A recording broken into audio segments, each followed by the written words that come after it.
You know, the single most consistent thing I've seen transform patients' lives over the last decade plus is not a supplement, not a nerve, not a medication, not a hyperbaric oxygen chamber, not some light therapy or intravenous nutritional strategy.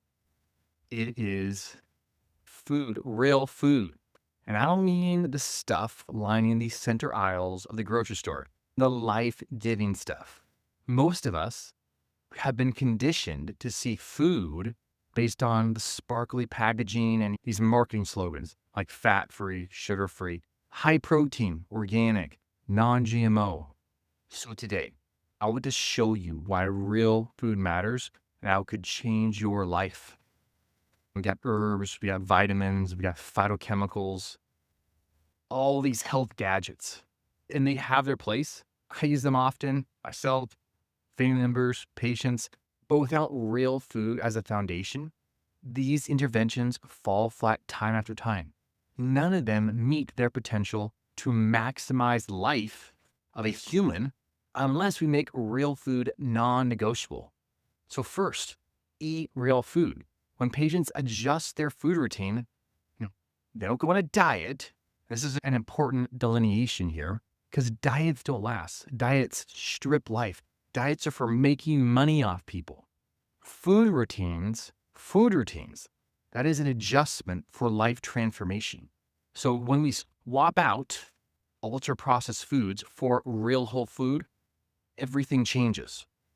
All of a sudden, those supplements look like gold. Energy improves, labs improve, mood stabilizes. But the supplement only shines, the hyperbaric chamber only shines because these things are standing on the back of real food. So eating real food, it takes planning, it takes preparation, and on purpose living. It's a challenge in our ultra convenience, just momentary gratification world. But I've seen it over and over again.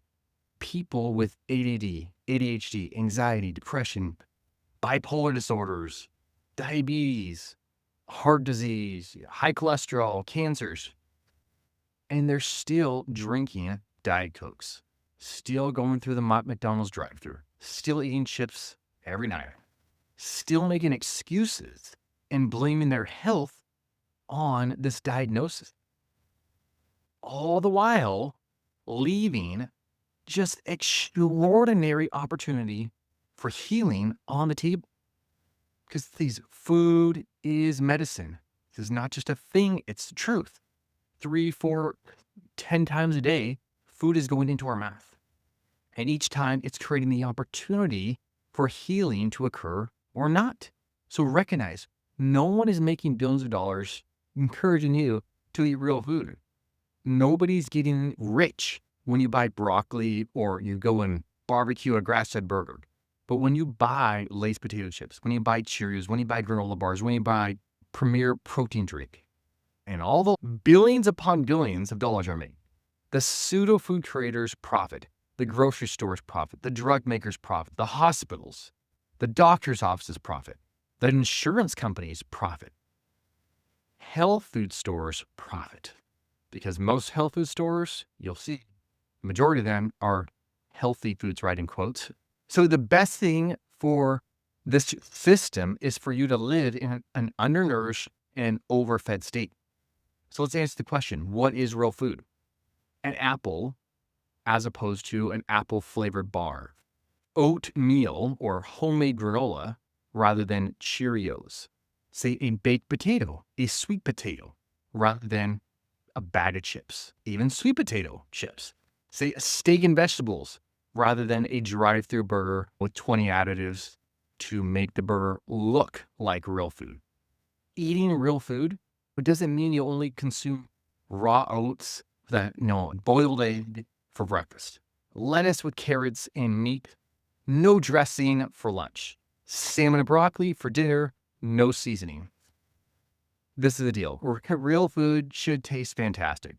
We ought to expect it to be ultra satisfying to our palate and to our body's energy needs.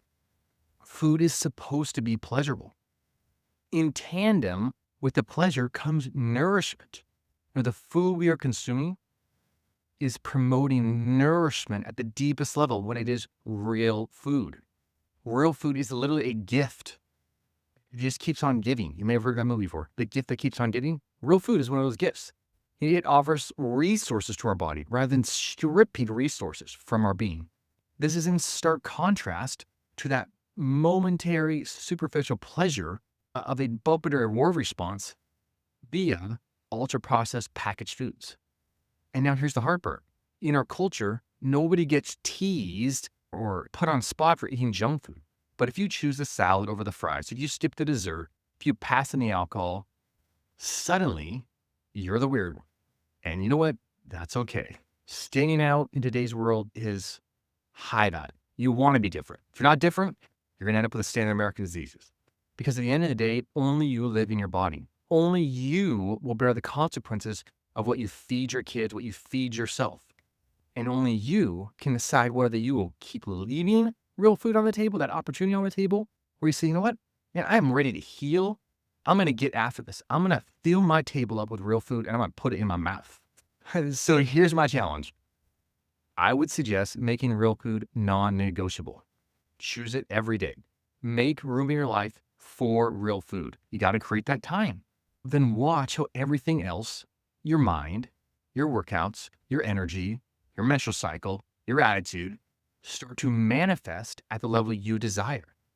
And if you want your friends and family to get on the real food train with you, you better hit the subscribe button, right? You better share this with them because your community needs to hear it. And they need to hear it over and over and over. Leave a comment. If you're watching this on YouTube, let me know how your real food life pattern is going, your routine is going. Love to hear your ideas. And I'm Dr. Matt. Do not stop accumulating health.